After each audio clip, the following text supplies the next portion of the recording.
இந்த பரபவ ஆண்டு சுக்கிர பகவான் சூரியனை விட்டு ஒரு 40 டிகிரி 43 டிகிரி என்று தொலைவில் சென்று கொண்டிருக்கிறார். சித்திரை மாதம் முதல சூரியனுக்கும் சுக்கிரனுக்கும் நீண்ட இடைவெளி. இது என்ன பண்ணுது அப்படின்னா, தமிழ்நாட்டில் பெரும்பாலும் மழை இல்லை. இது பார்த்திங்கன்னா விவசாயிகளுக்கு தான் பெரும் பாதிப்புகளாக இருக்கிறது.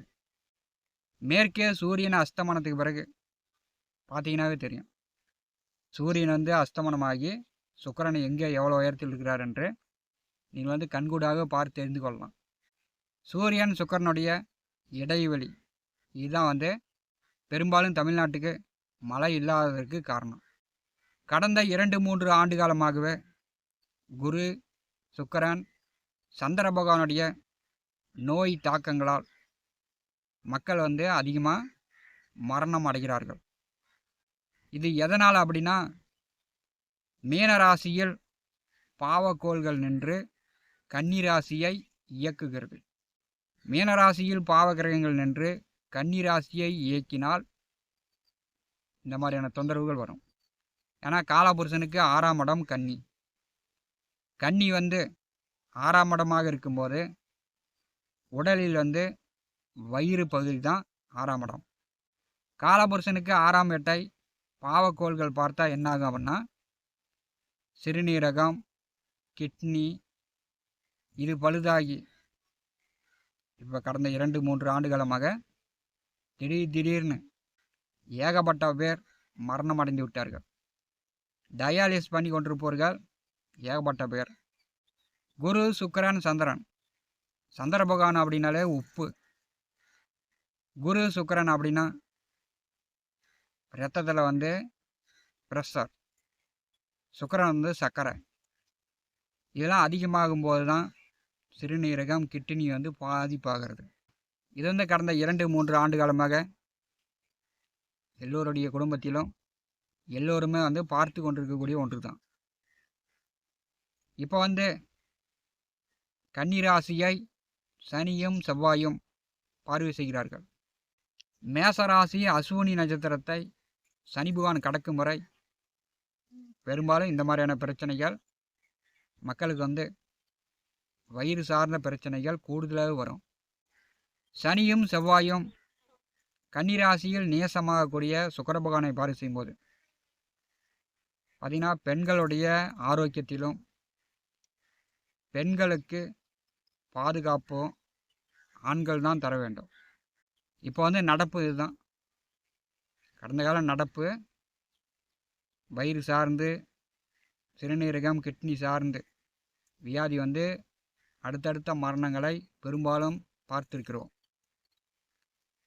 இப்போ கன்னி சுக்கிரனை செவ்வாயும் சனியும் பார்வை செய்யும்போது பெண்களுக்கு பாதுகாப்பு தர வேண்டும். அவரவர் உண்மையாக ஒழுக்கமாக இருந்தாலே பிரச்சனை இல்லை, குற்றங்கள் நடக்காது. இதை எல்லோருமே மனதில் நிறுத்துங்க. அப்புறமேட்டி ஜோதிட பலன்கள் பார்க்கலாம். சுக்கிரன் நேசமாக செல்லும்போது ப்ரெஷர், சர்க்கரை, கிட்னி பழுதானவர்கள், தினந்தோறும் மருந்து மாத்திரை சாப்பிடக்கூடியவர்கள் மருந்து மாத்திரை தொடர்ந்து சாப்பிடுங்க. உடல் ஆரோக்கியத்தில் கவனம் எடுத்துக்கொள்ளுங்கள். கன்னிராசியை சனியும் செவ்வாயும் பார்வை செய்கிறார்கள். கருப்பு சட்டையும் காக்கி சட்டையும் இணைந்து குற்றங்களை பெரும்பாலும் தடுத்து விடுவார்கள். அதில் எந்த சந்தேகமும் இல்லை. விருச்சிகம் ராசி அன்பர்களுக்கு நீச்ச கன்னி சுக்கிரனால் சனி செவ்வாய் பார்வையின் மூலம் ஏற்படும் பலன்கள் இந்த பதிவில் காணலாம். விருச்சிக ராசி அன்பர்களுக்கு பார்த்தீங்கன்னா 7ஆம் இடமான கலத்திரஸ்தானத்திற்கும் 12ஆம் இடமான விரயஸ்தானத்திற்கும் அதிபதியானவர் சுக்கிரன். அவர் லாபஸ்தானத்திலே நேசமாகும்போது பெரும்பாலும் விருச்சிக ராசியில் பிறக்கக்கூடிய ஆண் பெண் இருபாலினருக்கும் மூத்த உடன் பிறந்தவர்கள் பெரும்பாலும் இருக்க மாட்டாங்க. நீங்கள் தான் குடும்பத்துக்கு முதல் குழந்தையாக இருப்பீங்க. உங்களுக்கு அடுத்தது தான் தம்பி தங்கை இருப்பாங்க. 16வது வீட்டிலே லாபஸ்தானத்திலே அடுத்த மாதம் 1 மாத காலத்திற்கு சுக்கிர பகவான் நேசமாக செல்வார். 3 4ஆம் அதிபதி சனி பார்வையிலும் உங்கள் ராசிக்கும் 6ஆம் வீட்டிற்கும் அதிபதியான செவ்வாய் பார்வையிலும் 7 12ஆம் அதிபதி அடுத்த ஒரு மாதம் சஞ்சாரம் செய்வார். விருச்சிக ராசி அன்பர்களுக்கு இப்போ ஏராளமான பொருள் வரவு உண்டு. புதிதாக வண்டி வாகனங்கள் வாங்கலாம். 2 வீலரோ 4 வீலரோ லாரியோ பஸ்ஸோ உங்களுடைய தொழிலுக்காக நீங்கள் வாகனங்கள் வாங்கலாம். 11ஆவது வீட்டிலே சுக்கிரன் நேசமாக இருந்தாலும் உங்கள் ராசி அதிபதி பார்வை செய்கிறார். அப்போ வீடு கட்டலாம். வீட்டு மனை விவசாய நிலம் சார்ந்து விவசாயிகளுக்கு ஒரு நல்ல வளர்ச்சி தான். நல்லா பயிர் பண்ணலாம், நல்ல மகசூல் வரும். ஆட்டு பண்ணை, கோழி பண்ணை, மாட்டு பண்ணை இப்படி விவசாயிகள் தொழிலை வளர்ச்சி படுத்தி கொள்ளலாம். 11ஆவது வீட்டிலே சுக்கிரன் நேசமாகி செவ்வாய் பார்வையில் இருக்கும்போது தங்க நகை எடுக்கலாம். நீங்கள் தங்க நகை எடுக்கலாம். இப்போ இந்த காலகட்டத்தில் உங்களுக்கு 8ஆவது வீட்டிலே செவ்வாய் நிற்கும்போது நீங்கள் தங்க நகையை அணிந்து கொண்டு நீண்ட தூரம் பயணம் செய்வது, இரவில் தனியாக செல்வது இதெல்லாம் தவிர்க்க வேண்டும். தங்க நகையை கொள்ளையர்கள், திருடர்கள் பிடுங்கி செல்லக்கூடிய அமைப்பு உண்டு. அதனால் விலை உயர்ந்த பொருட்களை பத்திரமாக பார்த்துக்கணும். இரவு நேர பயணங்கள் தனியாக செல்வதை விருச்சிக ராசி அன்பர்கள் தவிர்க்க வேண்டும்.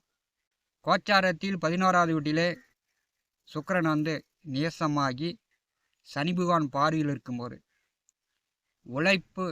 உழைப்புக்கேற்ற வருமானம், புதிதாக தொழில் தொடங்குவதற்கு நண்பர்கள் மூலம், கூட்டாளிகள் மூலம் உதவிகள் கிடைக்கும். இதை நீங்கள் பயன்படுத்தி கொள்ளுங்கள். மூத்த உடன் பிறந்தவர்கள் இருந்தாங்கன்னா, அப்படி இல்லை சித்தப்பா பெரியப்பா அல்லது மருமகன் மருமகள் உங்கள் உறவு முறையில் கூட்டாக சேர்ந்து தொழில் தொடங்கலாம், ஒரு வியாபாரம் செய்யலாம். அதுக்கெல்லாம் வாய்ப்பு உண்டு. சுக்கிர பகவான் 11ஆவது வீட்டிலே நேசமாக இருந்தாலும் உங்களுக்கு 4ஆம் அதிபதி பார்வை செய்கிறார். அப்போ வீடு கட்டலாம், விவசாய நிலம், சொத்துக்கள் வாங்கிறதுக்கு வாய்ப்பு உண்டு. புதிதாக வண்டி வாங்கலாம். இரும்பு இயந்திரம் சார்ந்த தொழில் வேலை செய்யக்கூடியவர்களுக்கு இந்த காலகட்டம் மிகச்சிறப்பாக இருக்கும். 3ஆம் அதிபதி சனி பகவான் வக்கரகதியில் நின்று நேசமான சுக்கிரனை பார்வை செய்யும்போது உங்களுடைய முயற்சிகள் இந்த காலகட்டத்தில் வெற்றியாகும். அது தொழில் சார்ந்தா இருக்கலாம், உங்கள் வாழ்க்கை சார்ந்தா இருக்கலாம். உங்களுடைய முயற்சிகள் இந்த காலகட்டம் வெற்றியாகும். விருச்சிக ராசிக்கு 11ஆவது வீட்டிலே சுக்கிரன் நேசமாக சென்றாலும் உங்கள் ராசிநாதனும் 3 4ஆம் அதிபதியும் பார்வை செய்யக்கூடிய இந்த காலகட்டம் ஒரு சிறப்பான அமைப்பை விருச்சிக ராசி என்பதற்கு கொடுக்கிறது. உங்கள் ராசிக்கு 7ஆம் அதிபதி கலத்தராதிபதி நேசமாக செல்லும்போது இளைஞர்களுக்கு காதல் மலரும். காதல் திருமணம் செய்யக்கூடிய அமைப்பு உண்டு. திருமணம் ஆனவர்களுக்கு வாழ்க்கை துணையிடம் ஒரு சிலருக்கு கருத்து வேறுபாடு ஏற்படும். திருமணமானவர்கள் தம்பதியருக்குள் கருத்து வேறுபாடு எல்லாம் பார்த்துக்கணும். செய்கின்ற வேலை, தொழில், உத்தியோக ரீதியாக எல்லா வழியிலும் இந்த காலகட்டம் உங்களுக்கு லாபமாக தான் இருக்கும். நஷ்டம் வருவதற்கு அடுத்த ஒரு மாதம் விருச்சிக ராசி என்பதற்கு வாய்ப்பு இல்லை. நீங்கள் ஏது பயணம் செய்யும்போது தவற விட்டுட்டு வந்தால் தான், நீங்கள் ஏமாந்து வந்தால் தான். அதனால் விருச்சிக ராசி என்பர்கள் சுக்கிரன் நேசமாவது அப்படின்னு நீங்கள் பயப்பட தேவையில்லை. 11ஆவது வீட்டிலே சுக்கிரன் நேசமாக செல்லும்போது பார்த்தீங்கன்னா மருந்து மாத்திரை தினந்தோறும் சாப்பிட்டு கொண்டிருப்பவர்கள், சுகரு, ப்ரெஷரு, கிட்னி ஃபெயிலியர் இந்த மாதிரி உடல் உபாதைகளுக்காக தினந்தோறும் மருந்து மாத்திரை சாப்பிடக்கூடியவர்கள் நிறுத்தாமல் கரெக்டாக வேலைக்கு சாப்பிட்டு மருந்து மாத்திரைகள் சாப்பிட வேண்டும். உங்களுடைய உடல் ஆரோக்கியத்தில் கவனம் எடுத்துக்கொள்ளுங்கள். 12ஆம் அதிபதி நேசமாக செல்லும்போது உடல் ஆரோக்கியத்தில் மிகுந்த அக்கறை வேண்டும். தேவையில்லாத பயணங்களை தேவையில்லாமல் செல்வதை இந்த காலகட்டத்தில் தவிர்த்து விடுங்க. ஏன்னா 12ஆம் அதிபதி நேசமாக செல்கிறார். தேவையில்லாத பயண போக்குவரத்து உங்களுக்கு இடைஞ்சல்களும் உபத்திரங்களையும் விருச்சிக ராசி என்பதற்கு ஏற்படுத்திவிடும். விருச்சிக ராசி என்பதற்கு சுக்கிர பகவான் நேச நிலையில் சென்றாலும் செவ்வாய் சனி பார்வை உங்களுக்கு ஒரு பலமான அமைப்பை பார்த்தீங்கன்னா வீடு வண்டி வாகனம் நிலம் சொத்து இந்த மாதிரி வசதி வாய்ப்புகளை ஏற்படுத்தக்கூடிய அமைப்பாக இருக்கிறது. விருச்சிக ராசி அன்பர்கள் பயன்படுத்தி கொள்ளுங்கள். ஞான ஒளி யூடியூப் சேனலை பார்த்து கொண்டிருக்கக்கூடிய அன்பர்கள் இதுவரை நம்முடைய சேனலை சப்ஸ்கிரைப் செய்த அன்பர்கள் மறக்காமல் நம்முடைய சேனலை சப்ஸ்கிரைப் செய்து கூடவே இருக்கின்ற ஆல் பட்டன் அழுத்திங்க. தினந்தோறும் நம்முடைய சேனலில் ஜோதிட பலன்கள் பதிவிடப்படும். உடனுக்குடன் பார்த்து பயன்பெறுங்கள். நன்றி, வணக்கம்.